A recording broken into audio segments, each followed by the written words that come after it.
Hi again then guys, and welcome to the 49th episode of GT Masters, the review series for Gran Turismo's GT class or GT style racing or track only vehicles on various Gran Turismo games. And in this particular pick, as well as preceding weeks and weeks to come, we're focusing in on the newer race cars within this category on Gran Turismo Sport. And we've already featured a couple of British GT cars, the Aston Martin Vantage and the McLaren 650S GT3 race cars. This one as well is also a British GT car, and the reason why we've reviewed those three in succession is very specific.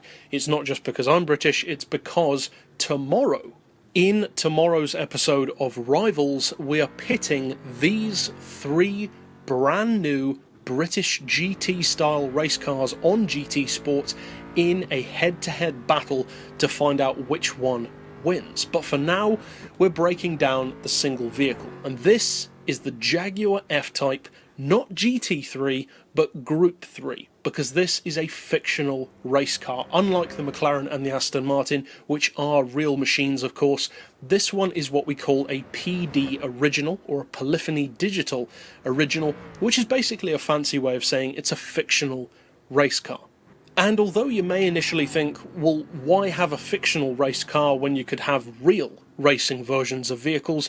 Well, sometimes there aren't real racing versions of certain cars, and sometimes you can have alternatives to the real vehicles. There are certain cars on Gran Turismo which have had both real and fictional race cars. For instance, the Mitsubishi Fto. Back on Gran Turismo 2, there was the Tevon Champion Fto, which was a real race car, whereas later we had the Super Touring car, which is not a real race car. Just like this one, it's a PD original. Now this vehicle is, I would say, one of the best polyphony digital original race cars that we've seen in a while, possibly the best one since the GT by Citroën race car, which is hugely popular. Not difficult to see why. It's a gorgeous car, looks incredible, and it performs very well also.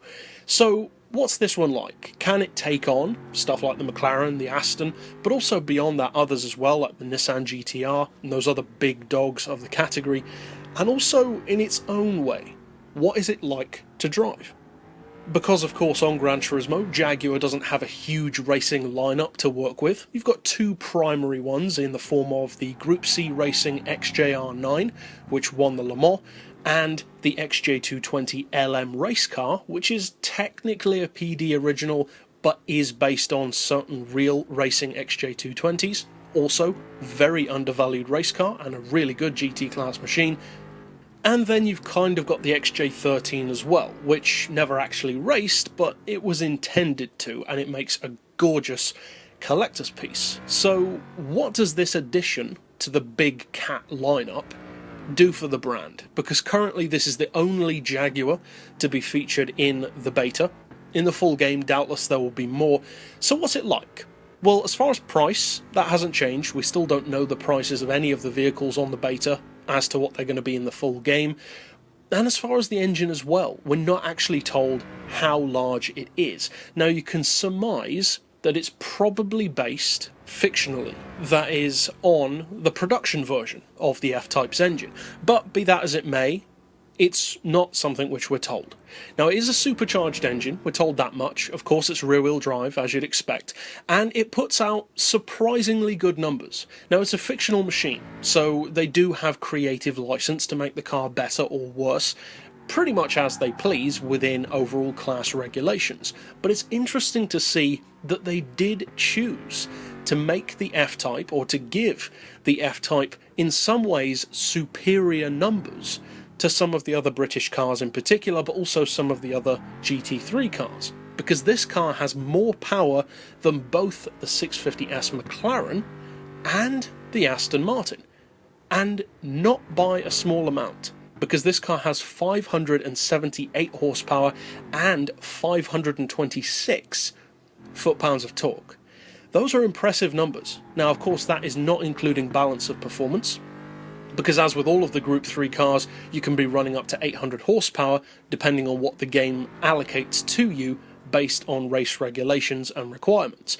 But in its base form, straight out of the crate in the garage, those are the numbers that you're looking at. As far as weight, it weighs 1200 kilos, which is exactly the same as the Vantage and some others in the class also, so it's pretty well placed there. But the fact that it does have a lot more power and significantly a huge amount more torque than many of the other cars here could potentially make this vehicle quite useful. Now the horsepower per tonne is 482, which is also higher than both the McLaren and the Jaguar, so across the board, this is a very promising car. So the question is, of course, does it deliver on those numbers? Because having big numbers doesn't necessarily guarantee a victory. The Jay Leno tank car, for instance, has a massive engine, a huge amount of torque and a huge amount of power, but there are very few races which it can win. So is this a good car? Well, the simple answer is yeah. It really is. It's an excellent car, and this is actually the first vehicle that I ever raced on Gran Turismo Sport, but it wasn't in this beta, it was actually in the press release version last year at London, and it was a great car to drive then, and it's cool to see that that's carried over to the beta now. No reason why it shouldn't, but still, it's still a good car, it looks the part, it sounds the part, and most importantly, it performs as you would want a new GT3 style race car to do. Now, as far as handling goes, it's not necessarily the best in the Group 3 class, but the thing about this F-Type is it's deceptively quick. The handling is very smooth in a similar way to the Aston Martin, but at the same time it has more focus and it's a bit more aggressive, I would say, than the Vantage. As far as the 650S goes, it's similar in some ways, but the fact that it is front engine rather than mid gives it its own unique flavour. Overall, I personally love this new F-Type, and I think when the full version of the game is released and people get access to cars like this en masse, you're going to be very happy with it, because this is an excellent example of a fictional race car which a lot of people are going to get a lot of use out of. But that's it for this pick overall. I'll see you guys next time, and as always, thanks for watching.